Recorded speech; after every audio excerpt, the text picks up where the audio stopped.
జగన్మోహన్ రెడ్డి గారితో నేను మాట్లాడినప్పుడు నేను చాలా స్పష్టంగా చెప్పా, సార్ మీ మనసులో నాకు స్థానం లేదు, నా మనసు విరిగిపోయింది, ఈ పార్టీలో కొనసాగాల్సినటువంటి అవసరం నాకు లేదు, మీ చుట్టూ ఉండే వాళ్ళ చెప్పుడు మాటలు విని మీరు తప్పుదోవ పట్టొద్దు, మీకు ఎవరు నిజాలు చెప్తున్నారు ఎవరు అబద్ధాలు చెప్తున్నారు అన్నటువంటిది మీరు పూర్తిగా అర్థం చేసుకోండి, అర్థం చేసుకొని మీరు నిర్ణయాలు తీసుకోండి, చుట్టూ ఉండేటటువంటి వాళ్ళ మాటలు వినవద్దు అని నేను ఫోన్లో లండన్కి నేను చాలా స్పష్టంగా చెప్పాను. కాబట్టే నేను పార్టీ నుంచి బయట వచ్చాను. నేను ఏ పార్టీలో నుంచి అయితే నేను రిజైన్ చేశానో ఆ పార్టీలో ద్వితీయ శ్రేణి నాయకులు ఎవరైతే ఉన్నారో వాళ్ళు నాకు మా నాయకుడికి మధ్యన అభిప్రాయ భేదాలను సృష్టించి జగన్మోహన్ రెడ్డి గారి మనసుని విరిచేటటువంటి ప్రయత్నం చేసి వాళ్ళు విజయం సాధించారు. దీంట్లో చాలామంది పాత్రదారులు సూత్రధారులు ఉండాలి. వాటిని ఏమంటారు, వీళ్ళు చుట్టూ ఉండేటటువంటి వాళ్ళని కోటరీ. ఈ కోటరీ నుంచి ఏ రోజైతే ఆయన బయటపడతాడో ఆ రోజు ఆయనకు భవిష్యత్తు ఉంటుంది, లేకుండా ఉంటే భవిష్యత్ అనేటటువంటిది చాలా కష్టంగా ఉంటుంది. నాయకుడు అన్నటువంటి వాడు ఈ చెప్పుడు మాటలను నమ్మకూడదు. చెప్పుడు మాటలను నమ్మితే నాయకుడు నష్టపోతాడు, ప్రజలు నష్టపోతారు, పార్టీ నష్టపోతుంది. నేను వ్యతిరేకం కావడం ఎందుకు? జరిగిపోయింది. ఆ అధికారి మనస్సాక్షికి తెలుసు. దీన్ని ఎవరు డ్రాఫ్ట్ చేశారన్నటువంటిది, ఎవరు డ్రాఫ్ట్ చేశారో ఈ కంప్లైంట్ అన్నటువంటిది కేవీరావు నాకు చెప్పని కూడా చెప్పాడు. అవన్నీ ఇప్పుడు చెప్పాల్సిన అవసరం లేదు. కేవీరావు కామన్ మిత్రుడు ద్వారా ఎవరు డ్రాఫ్ట్ చేశారు, నేను ఈ ప్రెస్ కాన్ఫరెన్స్ అడ్రస్ చేసేది ఆ వ్యక్తి చూసినప్పుడు అతనికే మనసుకి కష్టం కలుగుతుంది. కానీ సార్ ఫర్దర్గా ఈ కేసు అలా చూడబోదు అంటే ఆల్రెడీ మిమ్మల్ని ఇంక్లూడ్ చేసేసారు. సో మీరేమో చెప్పాల్సినవి లేకుండా ఫ్యాక్ట్స్ అన్ని క్లియర్గా చెప్పారు. సో ఇక్కడితో ఆగిపోద్ది అనుకుంటున్నారా? ఫర్దర్గా కొంత ఇక్కడితో ఆగినా ఇక్కడితో ఆగకపోయినా నాకు వచ్చే నష్టం ఏమి లేదు. నేను ఒక్కటే చెప్తా, వీళ్ళందరూ ఇవన్నీ చెప్తున్నారు కదా, కాల్ రికార్డ్స్ తీయండి, నేను కేవీరావుతో మాట్లాడినట్టు ప్రూవ్ చేయండి, లేదా కేవీరావు నాతో మాట్లాడినట్టు ప్రూవ్ చేయండి. నేను ప్రజా దర్బారు పెట్టేటప్పుడు ఎవరు వచ్చి ఉద్యోగాలు అడిగినా ఏది అడిగినా కూడా నేరుగా ఫోన్ చేసేవాడినే, కానీ అంతకు మించి ఏ యొక్క ప్రతిఫలం ఎవరి దగ్గర ఆశించలేదు, ఆశించేవాడిని కూడా కాదు. సాయిరెడ్డి గారికి జగన్తో ఉన్న రిలేషనే ఈరోజు సాయిరెడ్డికి ఇప్పుడు ఇబ్బందులు గురవుతుందంటే అనుకోవచ్చా? కొంతమంది దానికి మా పార్టీలో అంటే మా గత పార్టీ, నేను ఏ పార్టీలో నుంచి అయితే నేను రిజైన్ చేశానో ఆ పార్టీలో ద్వితీయ శ్రేణి నాయకులు ఎవరైతే ఉన్నారో వాళ్ళు నాకు మా నాయకుడికి మధ్యన అభిప్రాయ భేదాలను సృష్టించి జగన్మోహన్ రెడ్డి గారి మనసుని విరిచేటటువంటి ప్రయత్నం చేసి వాళ్ళు విజయం సాధించారు. 3.5 సంవత్సరం పాటు అవమానాలకు పాలై నేను దిగినటువంటి ప్రతి మెట్టు కూడా కొంతమంది పైకెక్కడం జరిగింది, వాళ్ళు పైకెక్కేదానికి ఉపయోగపడడం జరిగింది. దీంట్లో చాలామంది పాత్రదారులు సూత్రధారులు ఉన్నారు. దీంట్లో ఈ పార్టీ నుంచి వెళ్ళిపోయిన దానివల్ల నేను ఏ విధంగానూ నష్టపోవట్లా.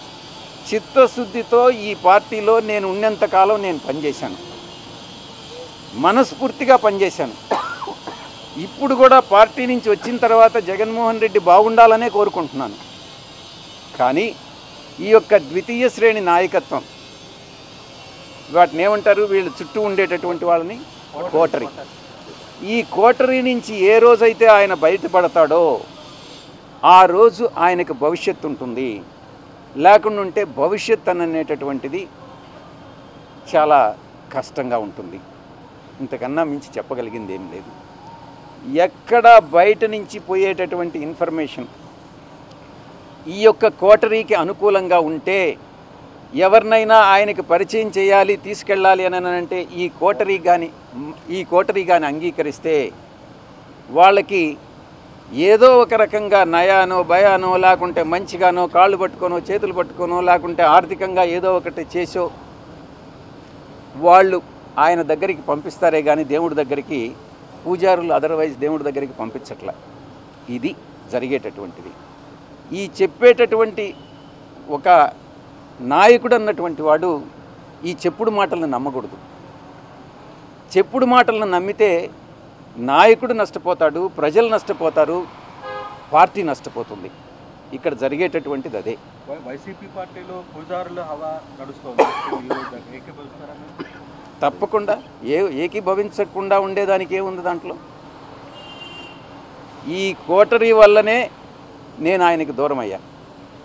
నేను ఇంకోటి, ఆయన జగన్మోహన్ రెడ్డి గారితో నేను మాట్లాడినప్పుడు నేను చాలా స్పష్టంగా చెప్పా, సార్ మీ మనసులో నాకు స్థానం లేదు, నా మనసు విరిగిపోయింది. మీ మనసులో స్థానం లేనప్పుడు ఈ పార్టీలో కొనసాగాల్సినటువంటి అవసరం నాకు లేదు. కాబట్టే నేను ఈ పార్టీ వదిలి వెళ్ళిపోతున్నాను. మీ చుట్టూ ఉండే వాళ్ళ చెప్పుడు మాటలు విని మీరు తప్పుదోవ పట్టొద్దు. మీకు ఎవరు నిజాలు చెప్తున్నారు, ఎవరు అబద్ధాలు చెప్తున్నారు అన్నటువంటిది మీరు పూర్తిగా అర్థం చేసుకోండి. అర్థం చేసుకొని మీరు నిర్ణయాలు తీసుకోండి. అప్పుడు మీరు ప్రజలకు ఉపయోగపడతారు. మీరు నాయకులు, అధినాయకులు, ముఖ్యమంత్రిగా 5 సంవత్సరాలు పనిచేసినటువంటి అనుభవం ఉంది. భవిష్యత్తులో కూడా మీరు ఇంకా ప్రజలకు సేవ చేయాలి. కాబట్టి ఈ చుట్టూ ఉండేటటువంటి వాళ్ళ మాటలు వినవద్దు అని నేను ఫోన్లో మాట్లాడినప్పుడు లండన్కి నేను చాలా స్పష్టంగా చెప్పాను. నా మనసు విరిగిపోయింది కాబట్టే నేను పార్టీ నుంచి బయట వచ్చా. రాజకీయాలను చేశారు. జగన్ గారే ఉండమని చెప్పారు. కానీ విరిగిన మనసు అతకదు కాబట్టి నేను పార్టీ నుంచి వెళ్ళిపోయాను. తిరిగి ఆ పార్టీలో, వైఎస్ఆర్ కాంగ్రెస్ పార్టీలో చేరేటటువంటి ఉద్దేశం నాకు లేదు. గర్వాపసి అన్నటువంటిది అప్లై కాదు, నా మనసులో లేదు. మీరేమన్నా రికమెండ్ చేస్తున్నారా? మీరు బీజేపీలో చేరుతున్న ప్రచారం ఉంది సార్. మీకు గవర్నర్ ఇస్తున్న బ్రాకెట్ కూడా మీకు ప్రచారం మీరు భవిష్యత్తులో రాజకీయాల్లోకి వస్తారా? నేనేం చెప్పాను? నేను వ్యవసాయం చేసుకుంటానని చెప్పాను. వ్యవసాయం చేసుకుంటున్నాను. దాని మీద కూడా మీరు పత్రికల వాళ్ళు చాలా కామెంట్స్ చేసినారు. ఈ వ్యవసాయదారుడు ఏందయ్యా ప్యాంట్ వేసుకొని ఇన్షర్ట్ చేసుకొని ఏం వ్యవసాయం చేస్తాడని అని అన్నారు. అంటే వ్యవసాయదారులు మంచి చొక్కా, మంచి ప్యాంట్ వేసుకోకూడదా మీ దృష్టిలో? అలాంటప్పుడు వ్యవసాయదారుని మీరు కించపరిచినట్టు కాదా? గోచిపెట్టుకొని చేస్తేనే వ్యవసాయమా? అర్థం చేసుకోవాలి. మనోభావాలను దెబ్బతీయకూడదు. వ్యవసాయం అని అంటే వ్యవసాయమే. నేను నిజంగా కూడా అదే చేసుకుంటున్నాను. ఇప్పటి వరకు, ఈరోజు వరకు నేను వేరే రాజకీయ పార్టీలో చేరేటటువంటి ఉద్దేశం లేదు. ఇటువంటి వాళ్ళు ఏదైతే నా మీద నిందలు మోపుతున్నారో, ఎవరైతే నిందలు మోపుతున్నారో వాళ్ళందరినీ కూడా నేను భవిష్యత్తులో, ఇప్పుడు నేను సిఐడికి యథార్థాలు చెప్పాను, వాస్తవాలు చెప్పాను, ఎవరు దీనిలో ఇన్వాల్వ్ అయ్యారన్నటువంటి విషయం చెప్పాను. నేను అదే చెప్పాను, కర్త కర్మ క్రియ 3 కూడా విక్రాంత్ రెడ్డి అనే విషయం చెప్పాను. నాకు తెలిసి జగన్మోహన్ రెడ్డి గారి ప్రమేయం లేదని చెప్పాను. నేను వాస్తవాలు చెప్పాను. అదేవిధంగా భవిష్యత్తులో నా మీద ఎటువంటి ఆరోపణలు చేసినా నేను దేవుడు సాక్షిగా వాస్తవాలే చెప్తానని మీ అందరి ముందు తెలియజేసుకుంటా ఉన్నా. ఏది మళ్ళీ కొంచెం పెద్దగా చెప్పండి మీరు. లిక్కర్ స్కామ్ మీద సిట్ వేశారు. లిక్కర్ స్కామ్ మీద నేను గతంలో కూడా చెప్పాను. లిక్కర్ స్కామ్లో పాత్రధారి, సూత్రధారి, కర్త కర్మ క్రియ అన్నీ కూడా కసిరెడ్డి రాజశేఖర్ రెడ్డేను అన్నటువంటి విషయాన్ని చాలా స్పష్టంగా చెప్పా. మరిన్ని వివరాలు భవిష్యత్తులో నేను చెప్పాల్సి వస్తే చెప్తా. కానీ ఇప్పుడు అంటే ఇంతకాలంలో ఎప్పుడు ఈ సబ్జెక్ట్లో మాట్లాడని సాయిరెడ్డి గారు ఇప్పుడు సడన్గా పాత విషయాలు కూడా తెర మీదకి చెప్పే ప్రయత్నం జరుగుతుంది. దానివల్ల మీకు ఏమైనా ఇబ్బంది కలగదా? అంటే ఏ పత్రిక నుంచి? ఆర్టీవీ. మీరేమన్నా నన్ను ఉరేస్తారా? లేదంటే కొడతారా, చంపేస్తారా? చెప్పండి. ఆర్టీవీ రవిప్రకాష్ కదా, రవిప్రకాష్ ఏమన్నా ఊరేసేస్తాడా నన్ను?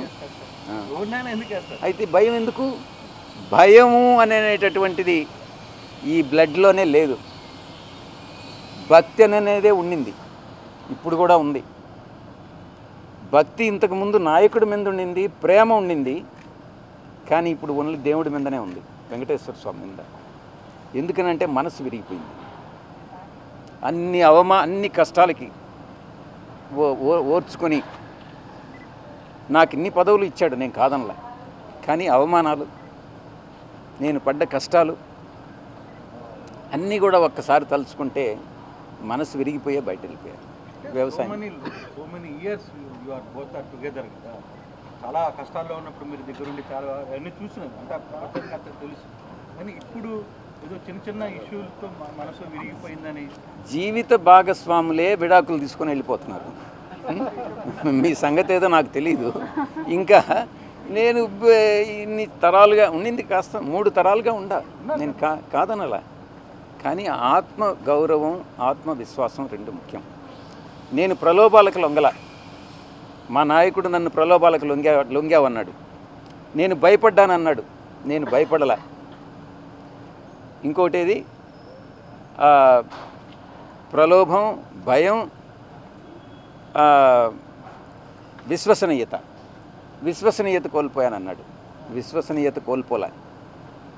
ఆ 3 యథాతిథిగా అప్పుడెట్టున్నాయో ఇప్పుడు అలాగే ఉన్నాయి. మా నాయకుల్లోనే మార్పు ఉంది. థ్యాంక్ యూ, ధన్యవాదాలు.